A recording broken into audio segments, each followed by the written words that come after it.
दोस्तों, भागवत पुराण चतुर्थ स्कंद अध्याय 31। अध्याय 31 प्रचेतस की कहानी, उनका त्याग और मुक्ति।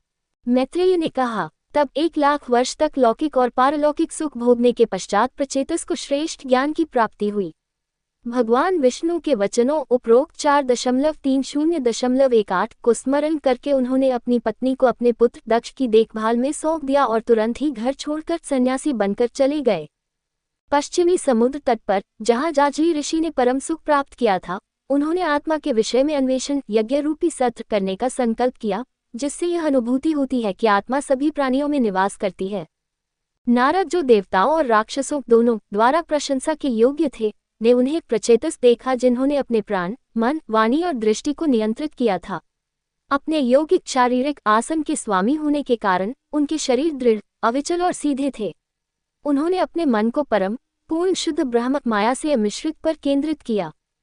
उसे आते देखकर वे आदरपूर्वक उठ खड़े हुए, उसके सामने लेटकर उसे प्रणाम किया और प्रसन्नतापूर्वक उसका स्वागत किया। उन्होंने विधिपूर्वक उसकी पूजा की। जब वह आराम से बैठ गया तो उन्होंने उससे बात की। प्रचेतासस ने कहा, हे दिव्य ऋषिवर, आपका आगमन स्वागत योग्य है। हम कितने प्रसन्न हैं कि आप आज हमारे समक्ष प्रकट हुए हैं।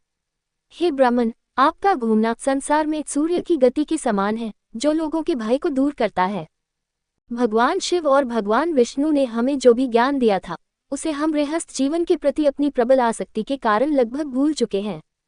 अतः आप कृपा करके हमारे अंदर आत्मा के ज्ञान का प्रकाश जलाए, जो वास्तविकता को उजागर करता है और जिसे पाकर हम संसार रूपी अगम्य सागर को सरलता से पार कर लेंगे। मैत्रेय ने कहा, प्रचेतस के इस प्रकार पूछने पर भगवान विष्णु में मन लगाने वाले पूज्य नारद मुनि ने उन राजाओं से कहा। नारद ने कहा, मनुष्यों का वह जीवन, वह कर्म, वह काल, वह मन, वह वाणी संसार में कुछ वास्तविक मूल्य रखते हैं, यदि उनसे हरि, आत्मा और विश्व के शासक की सेवा की जाती है। यदि आत्म साक्षात्कार प्रदान करने वाले भगवान हरि की प्राप्ति न हो, तो शुद्ध निष्पाप माता पिता के द्वारा जन्म, दीक्षा संस्कार तथा यज्ञ संस्कार से क्या लाभ। तीनों वेदों द्वारा निर्दिष्ट कर्मकांड या देवताओं के समान दीर्घायु का क्या उपयोग है। विद्या, कठोर तप, वाक्पटु भाषण या एक साथ अनेक कार्यों पर ध्यान देने की क्षमता किस काम की। प्रखर बौद्धिक क्षमता या शारीरिक शक्ति, इंद्रियों की उच्च दक्षता किस काम की। योग, जिसमें श्वास नियंत्रण आदि शामिल हैं, सांख्य, आत्मा और शरीर की अभेदता का ज्ञान, संन्यास, सन्यासी का जीवन, वेदों का अध्ययन, अन्य व्रतों का पालन और त्याग, इनसे क्या लाभ है। क्योंकि वास्तव में आत्मा ही सभी वरदानों में श्रेष्ठ है, क्योंकि वे आत्मा के लिए प्रिय और वांछित हैं। भगवान हरि सभी जीवों की आत्मा हैं। वे आत्मदाता हैं, अर्थात वे अविद्या को दूर करके स्वयं को प्रकट करते हैं या बलि आदि अपने भक्तों को अपने समान रूप, शक्ति आदि प्रदान करते हैं। वे प्रिय हैं क्योंकि वे स्वभाव से ही परम आनंद स्वरूप हैं। जैसे वृक्ष की जड़ों को सींचने से तना, शाखाएं, उपशाखाएं, पत्ते और फूल पोषित होते हैं, तथा जैसे जीवन के पोषण भोजन आदि से शरीर की इंद्रियां और अंग पुष्ट होते हैं, न कि उन अंगों में भोजन लगाने से, उसी प्रकार अच्युत भगवान विष्णु की पूजा सभी की पूजा है। जैसे वर्षा ऋतु में जल, वर्षा की बूंदें, सूर्य जल का वाष्पीकरण करने वाला जो बादलों का निर्माण करता है और तत्पश्चात वर्षा का कारण बनता है, से निकलता है और ग्रीष्म ऋतु में पुनः उसी में जलवाष्प के रूप में लौट जाता है, तथा जैसे स्थावर और चराचर प्राणियों के शरीर पृथ्वी से निकलते हैं और उसी में वापस लौट जाते हैं, उसी प्रकार यह जड़ और चेतन वस्तुओं का जगत गुणों की धारा हरि से निकलती है और उन्हीं में लीन हो जाती है। ये ब्रह्मांड विश्वात्मा का परम अप्रतिबंधित सार है। यह उससे भिन्न नहीं है, क्योंकि यह उससे विकसित है, जैसे कि गंधर्वों की नगरी नामक प्रेत घटना के एक बार अर्थात अस्थायी प्रकट होने पर भी सूर्य का प्रकाश सूर्य से भिन्न नहीं है। जैसे कि ज्ञानेंद्रियों और संवेगेंद्रियों की शक्तियां जागृत अवस्था में कार्य करती हैं और निद्रा अवस्था में प्रसुप्त रहती हैं, जो ब्रह्मांड सृष्टि के समय भगवान से प्रकट होता है, वह कल्प के अंत में भगवान में ही लीन हो जाता है। वास्तव में भगवान में 3 प्रकार के अहंकार अर्थात पदार्थ, क्रिया या विचार के कारण अहंकार या तामस, तेजस और वैकारिक नामक अहंकार के प्रकार और विविधता की भ्रांति, उससे उत्पन्न के प्रभावों का अभाव है। जैसे बादल, अंधकार और प्रकाश आकाश में प्रकट होते हैं और अपनी बारी में लुप्त भी हो जाते हैं, किंतु आकाश से चिपकते नहीं हैं, वैसे ही है राजन। सत्व, रज और तम नामक शक्तियां ब्रह्म में प्रकट होती हैं, उसे प्रभावित किए बिना, और ब्रह्मांड की उत्पत्ति और विनाश का प्रवाह अविचल चलता रहता है। इसलिए भगवान की आराधना करो और उनका ध्यान करो, क्योंकि वे तुमसे भिन्न नहीं हैं। हरि सभी देहधारी प्राणियों की एक अविभाज्य आत्मा है। वे काल कारण हैं, प्रकृति आदि प्रकृति भौतिक कारण के रूप में, सर्वोच्च शासक सृजक के रूप में है। अपने पराक्रम या तेज से उन्होंने गुणों के प्रवाह को नष्ट कर दिया है, अर्थात उनसे अप्रभावित रहे हैं।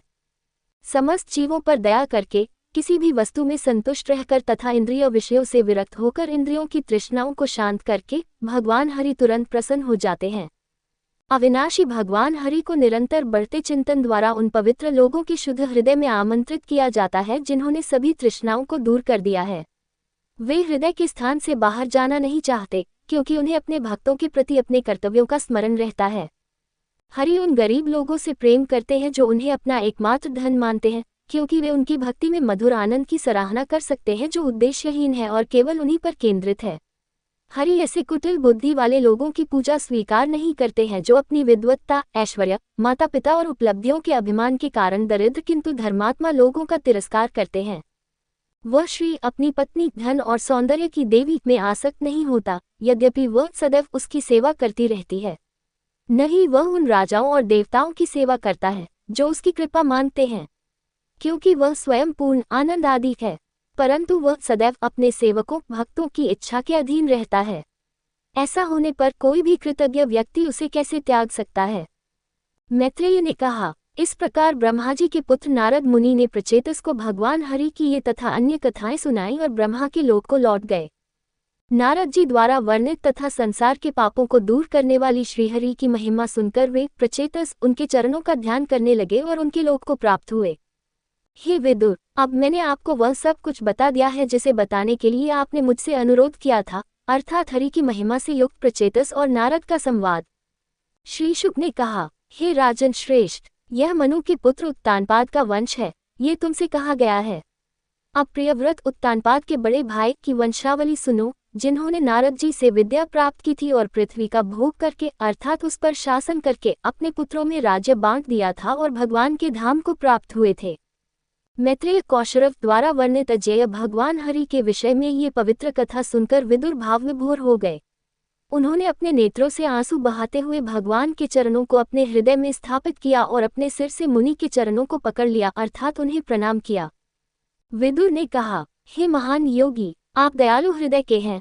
आपने आज मुझे अंधकार अज्ञान के सागर का दूसरा किनारा दिखा दिया है, जहाँ भगवान हरि निवास करते हैं, जिन्हें केवल उन्हीं के प्रति समर्पित भक्तों द्वारा प्राप्त किया जाता है। श्री शुक ने कहा, मैत्रेय को प्रणाम करके विदा लेकर अपने संबंधियों से मिलने की इच्छा रखने वाले विदुर शांत मन से हस्तिनापुर को लौट गए।